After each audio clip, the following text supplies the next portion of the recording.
Hello, I'm Tiffany Pickrell, and this is my presentation on my action research project.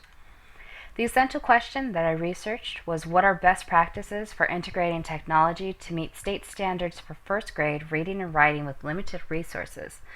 The reason why I limited this research to first grade was because that was the class that was immediately available to me.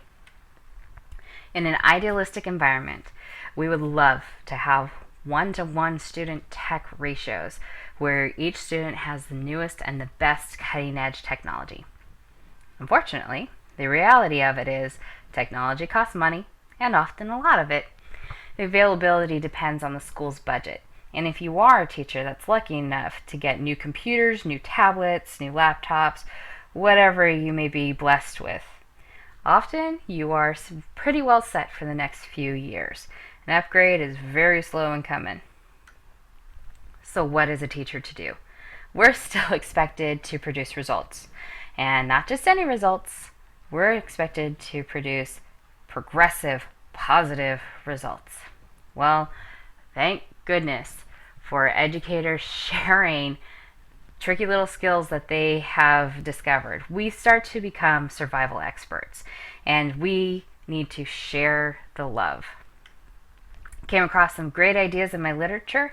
I'm just going to breeze through them so I can tell you more about the results of my project. But they referred to the iPod as a Swiss Army knife of electronics. I mean, look at all the things it can do. That's great.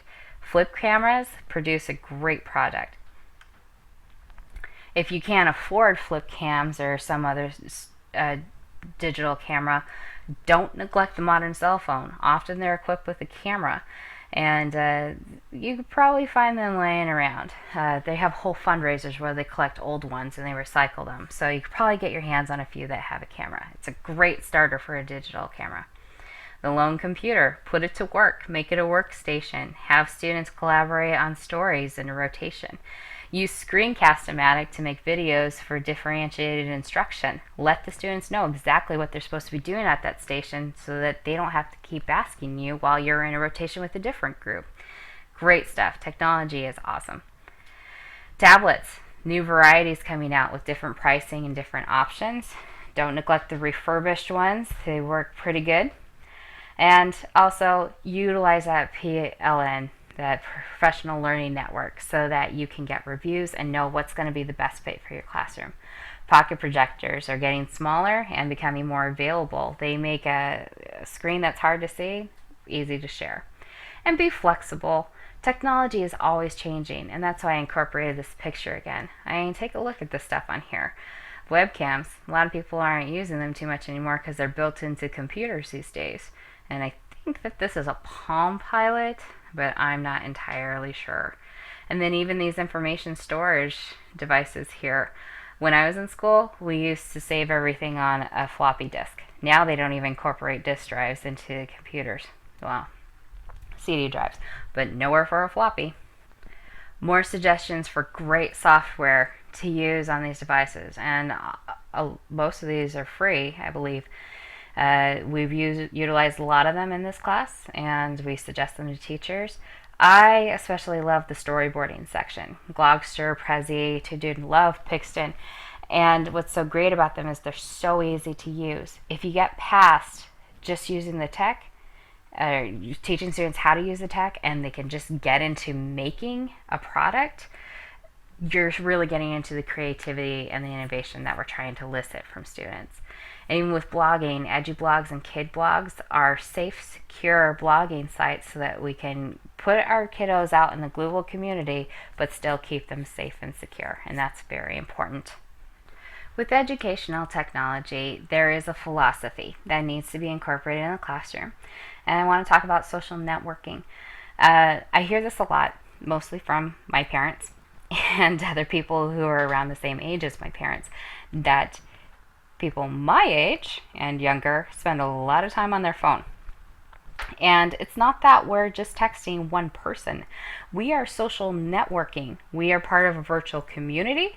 We are maintaining relationships. We're making friendships. We're doing business online. We're talking to multiple people all at once. We're getting information off the internet. I mean, we're doing all kinds of things. And there's a reason why my generation doesn't like to use the phone. It's easier to refer back to something that's written, so you get it more accurate, and you have less to pull out of your memory right off the top of your head. Now, that's not to downplay the importance of face to face time. You still need to know how to communicate with people. But Clark's suggestion in the idea of social networking is let that same connectivity happen in your classroom. Let students interact with each other in a collaborative effort. Use your classroom to work with other classes online. Create cross-classroom books. She told an anecdote about a classroom that was in the U.S. that actually created a book with students in Iceland. That's incredible, and it was a great sharing and collaborative effort. Share blogging with other classes or with the school, Skype other classrooms and guest speakers, tweeting sessions with authors and scientists. I thought that was amazing. Could you imagine giving your students the opportunity to tweet with the Mohawk guy from NASA? The possibilities are there if we just allow them to happen. All right, on to my research. The process was not all I initially wanted it to be. I was anticipating working outside of the classroom, and my plans fell through. So the immediate classroom that I had was a multi-grade classroom from a private school in Southeast Alaska, and the first grade only consisted of 2 students. Again, not idealistically what I was hoping for. I would have liked to have more diversity in it, but these 2 individuals did come from varied levels. They were not of the same academic level. They weren't even the same demographics. One student was in school on a scholarship. The other one had a financially sound family. One student is an ESL student. The other is a native English speaker. Just all different levels with these 2 kids. And it was a good opportunity. I know these students and love them very much. Just again, for credibility in a project, it's nicer to have a bigger group, but that wasn't available to me. I worked with these students during a reading rotation, and it is difficult when working with a primary grade and doing a project where you're hoping to get obvious results, because at the beginning of the school year, you're often doing instructions on how to do something, and that goes on for a while, and that's what I contended with, but we did what we could. I started out with giving the students a reading placement test because I wanted to have an idea of where they were, to have a base to start with so I can compare with results at the end of my time there. I also worked with them on assembling the listening center. The teacher had asked me to do this with the students because I was there to do tech stuff. And also she was experiencing interruptions in her rotation with the other grades when one of the first graders would come over and say, hey, the listening station's broken, and it'd be something simple like an unplugged headphone. So she wanted me to go over this, and it not only freed her up from these interruptions, but it also was intended to give the students a sense of ownership in the classroom. And also we had an opportunity to set up the listening center with an audiobook from the library, which I've never seen these before, so that was a fun opportunity for me. I also went over iPad basics. The iPad, which was introduced to the classroom, came out of the teacher's own personal budget, and she wanted to make sure that it lasted her a long while. So I shared with the students how to properly use the iPad and access the information that they needed.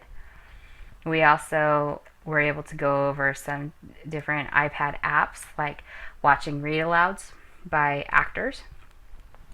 We did word games, we created stories to practice spelling words, and eventually I managed to incorporate a pocket projector, which I brought in, and that was a lot of fun. This is a concept map that I made of the different devices that we ended up using in the classroom. The CD player was the the listening center, and I especially like that it incorporated student maintenance. I brought in a Kindle Fire to do some assessment. We also had an opportunity to do some game-based learning there with some of the reading games that I had on the device. Uh, we had the audiobook, which I talked about, and iPod, student focus. I have an interesting anecdote, which I'll talk about in the results section. And the iPad, we did a lot with it, and it was just a good opportunity. I especially love that the teacher used the iPad for classroom noise monitoring when the students were not in rotation. It was just very effective, and the students seemed to get a kick out of that. All right, so with the reading placement assessment, I found out something very interesting here. Uh, One of the students was having severe test anxiety. She just got stuck on the first word and would not proceed. She was in tears and would just not proceed. And no matter what I told her, it just didn't seem to make any difference. And that was until the teacher actually brought over her iPod and put some headphones on the student, and she listened to some music quietly in the background, and then she proceeded to finish the test tear free. And so I learned from that. She just had way too much going on over senses, and so when I retested at the end of the time, I set both students up with the headphones from the listening center. They put it together themselves, plugged it into my iPod with low music, instrumental music in the background, and both students finished their tests, no problem. With the listening station assembly, it was interesting the results that I got there. There was two different thoughts. One student, when something was wrong, she would immediately say, "It's broken, will you fix this?" And the other one was excited. When I said, "Oh, okay, what's wrong with the listening station?" she'd say, "I know, I can fix this." And eventually they both were able to pull it together and managed to really take control of the listening center, and they were pretty proud of themselves, so that was good to see. The iPad without the projector, the students liked it. They liked creating their stories, but even with the screen and just the two of them, it was difficult to see exactly what was going on. They had just a little bit of struggles, and granted, they were learning how to share such a device, but the iPad did get dropped a couple times. Sorry to say. Now, the iPad with the projector was awesome. Students loved it. They enjoyed being able to see themselves on the big screen, with the camera. They weren't crowded, and when I was directing the device, they were able to press the keys up on the wall as if it was interactive, and that was a lot of fun. So, in wrapping this all up, I would say that using these devices was a positive experience. We did see some slight progress in there, and so that was good. So I just recommended to the teacher that she keep on doing what she's doing with her rotations. She was very well versed in what apps to use, and I was just really glad to see that, and just wanted to continue to encourage her. I'm planning to keep in touch with her about even contacting my own professional learning network and different apps that they suggest. Just recommended that she continue to evaluate and modify as needed. Is it working? Is it not working? If it's not working, why not? And possibly move on. And don't be afraid to try new things. There's so much coming out, and it is hard to keep up with it all, but don't be afraid. Again, you can always change it. We live in a far more flexible world than we're willing to admit. And above all, have fun. Because really, learning should be fun instead of a chore. That's my thought anyway. And there's all my references. For a more in-depth presentation about what I did, I do have my paper included. This was a good research project. I would like to continue pursuing it further into year to see how this iPad incorporated in the classroom and other technologies help improve students. But we shall have to see. Thank you very much for your time.